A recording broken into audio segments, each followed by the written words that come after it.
be the 37th continuous year I've been doing talk in Dallas, which is the longest run in America of any talk show.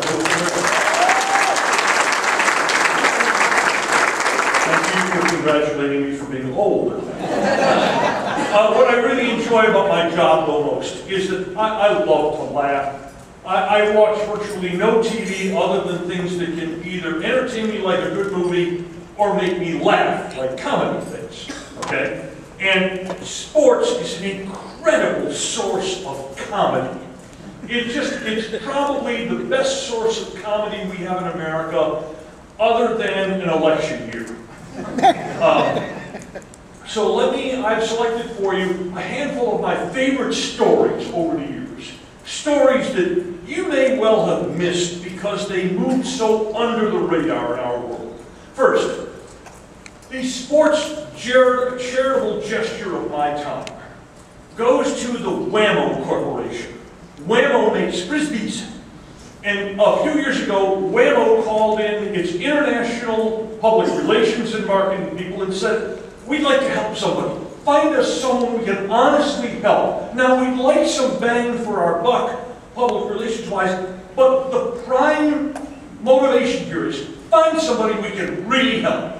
And in a few weeks, the PR people and the marketing people were back and they found a person. Her name was Sister Dominique. She's a nun in Angola. Angola is a terrible war and disease and strife-torn country where tens of thousands of young people are orphaned every year. And Sister Dominique and her nun compadres ran a string of orphanages in Angola to take care of thousands of young people. And to help her, Whammo sent her some money and 7,000 frisbees.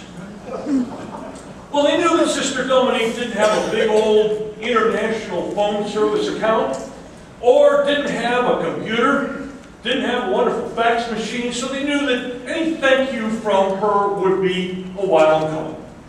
And it was weeks before her letter arrived at the headquarters of the Whammo Corporation. And it said, "Dear sirs, bless you for your generosity. You have now no idea how much the money will help us. And you have no idea how much we appreciate the unbreakable dishes you sent us.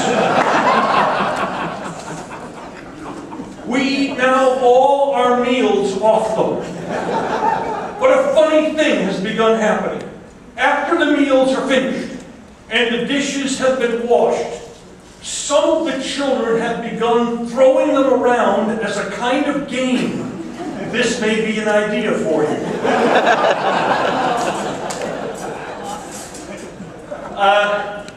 I don't know if any of you who have children consulted one of those name books.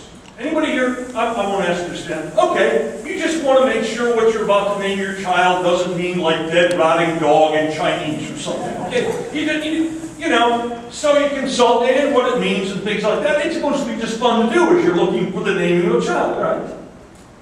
Well, do you put any stock in that a name actually suggests what a living thing might be? I take you to horse racing. A few years ago, there was a wonderful, wonderful animal that ran in the middle of the United States. Seldom made trips to the coast for the huge races, but was a very good horse. Could run anything from a mile to a mile and a half, could run on dirt, could run on grass. Sound as a dollar, worked hard, and in his career, banked nearly $1 million for his owners. That's a good animal. That's a good animal.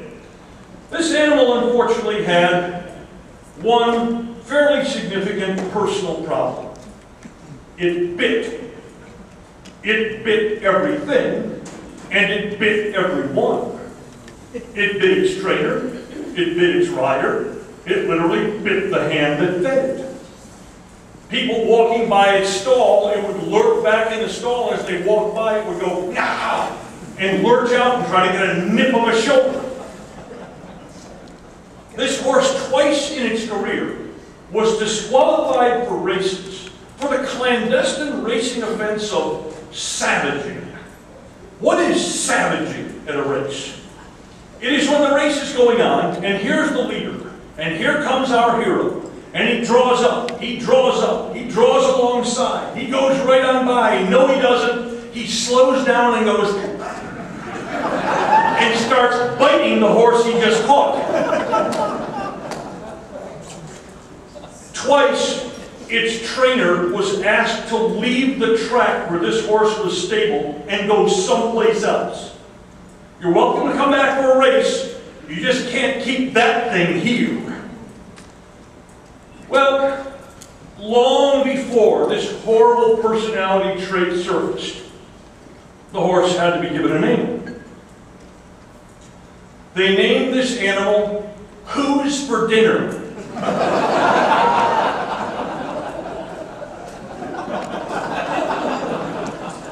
Do you like spell check? Spell check is good. Except sometimes spell check doesn't correct your spelling because you've spelled another word that's actually a word. So it doesn't light up in the yellow. And you send out your communique with another word in it that you didn't want to be in it. Recently happened to Colorado State. You know, when they list injuries, you've seen the injury lists for the NFL, for the colleges. They'll list a player, they'll say, linebacker, Joe Smith, probable left knee. And you know what the problem is. And colleges put out the injury reports every week, the NFL puts them out every week, and they're fine. Colorado State a couple of years ago put out this injury report. On the injury report, it said, linebacker Justin Shull, probable injured thing. Thigh. It was his thigh that was hurting. But the report said, injured thing. Leaving us wonder exactly what thing was hurting. Ricky Davis, whom you remember, played in the NBA. Was he the year before last? Ricky was a little wild in his lifetime, but as his career went on, as happened to many NBA players, he realizes he's on a series of one-year contracts. He's going to be that type of player. To stay in the league, he's got to become less wild. He's got to be more team-oriented. He's got to be willing to come off the bench. He's got to be willing to do the things the coaches ask. And Ricky actually probably spent 3 or 4 more years in the league because he became very malleable. He fits situations. 2 years ago, he was playing with the T-Wolves, and he had an injured groin. But when you're a guy that's looking for a job every off-season, you don't go on the injured list. No. They don't want injured veterans. They want guys who suck it up and play. So, late in the season, Ricky, who was obviously hurting with the groin injury, was asked after the game about the injury and how much it's affected him. And Ricky said, oh, no, I'm not going to use this excuse. I'm going to keep playing till it falls off.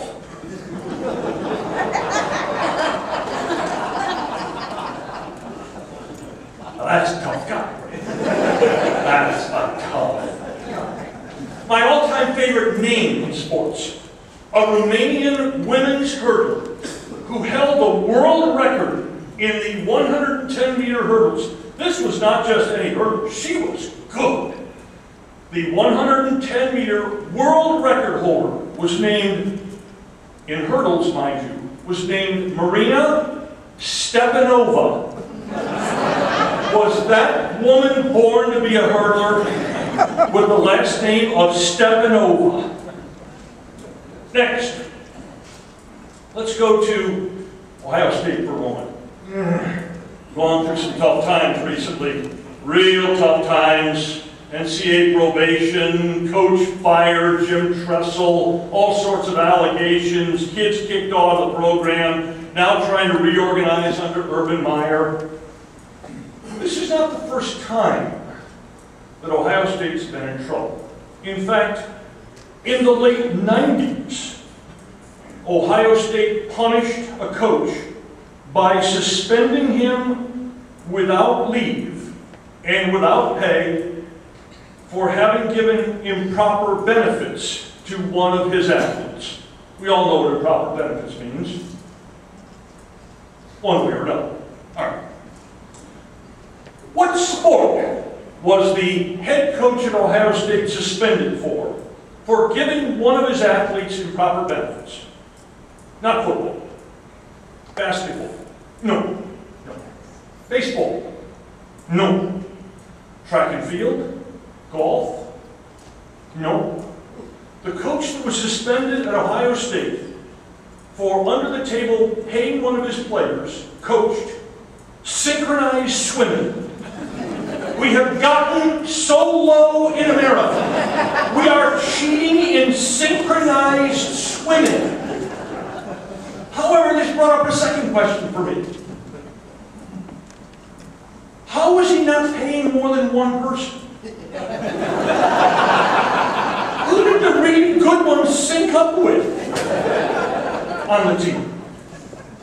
Next, you listen to Coach speak, and don't you hear some funny things sometimes with Coach speak?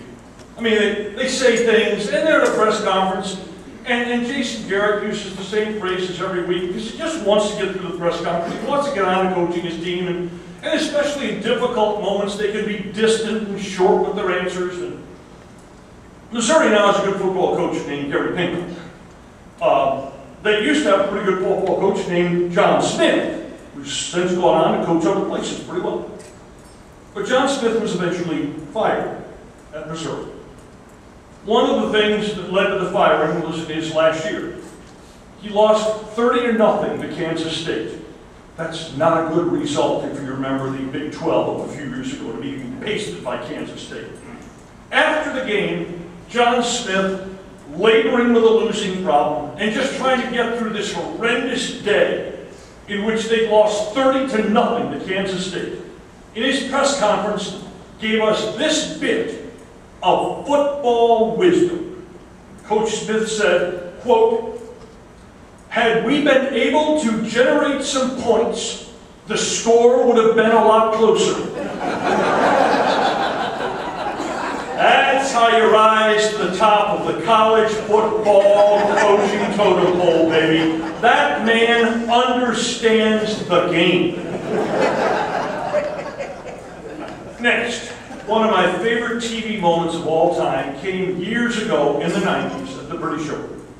It was when Jack Nicklaus was still, as an aging, though still very competent player, was playing in the British Open, which is coming up right around the corner, of course. Are you aware, I'll bet a lot of you are aware of what a pot bunker is in Britain. Okay.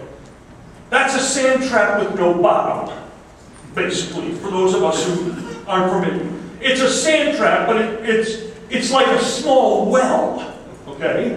They're terrible things to get into.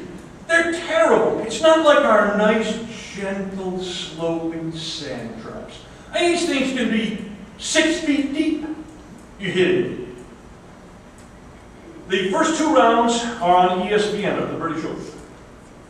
And on the 14th hole, I believe it was Turnberry, where the big pot bunkers are, Jack Nicklaus is playing the 14th. And he drives. And his drive rolls into a pot bunker. Jack surveys the situation, steps way down deep into the pot bunker, takes out his iron, boom, blasts, and does not get out. He's now lying to, and he's still in a pot bunker. Jack steps out, steps back in, grabs the iron, decides, I'm not going to clear the lip this way. I better go out at an angle where it's a little lower lip to cover, and I'll get out. He gets in there, takes a big old hearty whack, and boom, blasts out of the pot bunker. And the ball flies across the fairway and rolls into another pot bunker. Jack now lies 3. Jack gets down in the pot bunker, blasts out, and this time he gets up, and the ball flies toward the green and lands directly in a pot bunker. Jack now lies 4 into the pot bunker. But if he can get up and down from the pot bunker, 5 and the 6, he'll get away with a double bogey in a par 4. He crawls down in the pot bunker, blasts away, and doesn't get out. He now lies 5, and he's still in the pot bunker.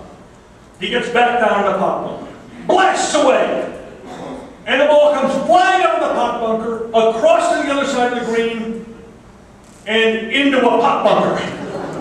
Well, now Jack is getting pretty fried.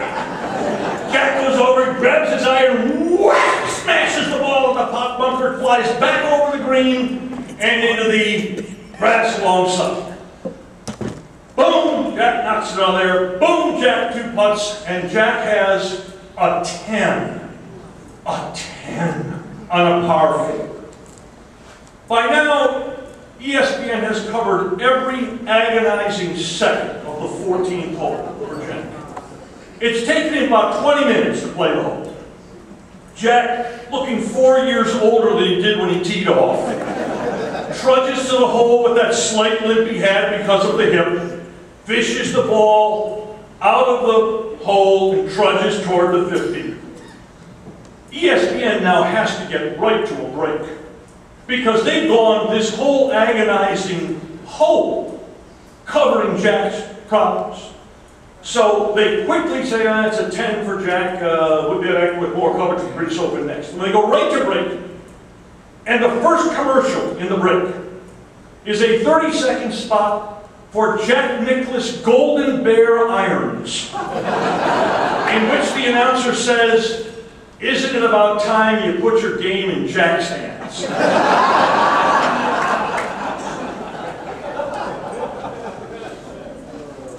The camera's always on note comes from hockey. Several years ago, Terry Crisp coached the Calgary Flames. He coached several other places in the league. Hockey's different from the other 3 major sports. If I said to you, think for a minute and tell me where the cameras are at a football game, you could tell me, couldn't you? Yeah. If I said, tell me where the basketball cameras are, you could tell me where the cameras are. You just think of camera angles, so there's got to be one in mid-court, there's some on the baseline, then there's that guy that always gets run over 4 times a game by people who, that guy's there with a camera? All right. Where are the cameras in baseball? Oh yeah, sure, behind home plate, in center field, probably in the first base and third base dugouts, things like that. You can tell where the cameras are. Where are the cameras in hockey? Do you ever remember seeing them? Well, you know there's one up high, but where are they? Unlike the other games, you haven't seen them when you're at the game. That's because they're not allowed on the ice, so they're behind the glass somewhere. Well, those other sports, basketball, baseball, and football, they understand there's cameras everywhere. Some athletes understand that too well, that there's cameras everywhere. But in hockey, there's a lessened idea of where the cameras are.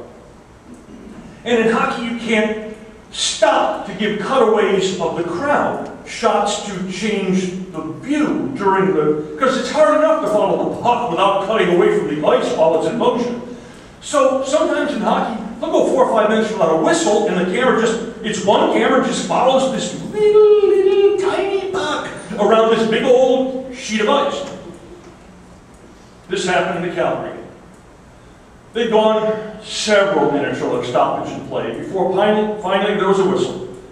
And the director and producer said, okay, let's get some cutaways. Cutaways being, quick shots to the crowd and things like that. So they showed a shot of one of those people with a big phone over one finger, and they shot a good-looking woman, and a shot of a bench, and a shot of the scoreboard, and a shot of the Calgary bench, where, the bench is, all the players are along the ice, they're along the edge here, and the coach stands back here. Shot of the Calgary bench, just as Terry Crisp blew his nose on the back of his necktie.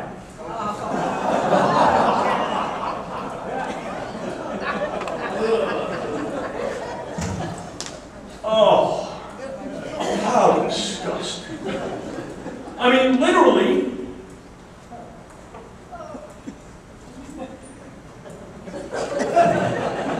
oh, okay, I don't know for you. We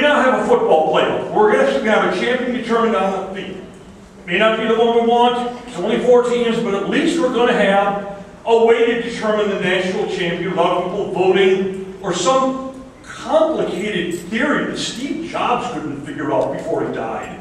Anyway, there are 22 NCAA Division I sports. Every one of them has a playoff to determine the champion, except football. Every one of them. There's an NCAA men's skiing playoff. Okay? Did you know there's an NCAA Division I rifle championship? That's right.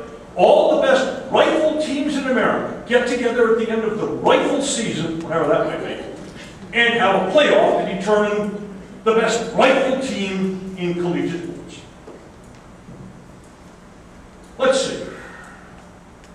2 years ago, TCU won the rifle championship. Did you know that? Alaska Fairbanks was second. West Virginia was third. And Kentucky was fourth. Last year, Kentucky won the national championship. West Virginia was second. TCU was third. And Jacksonville State was fourth. How uncomfortable does it make you feel that Army is not on this list?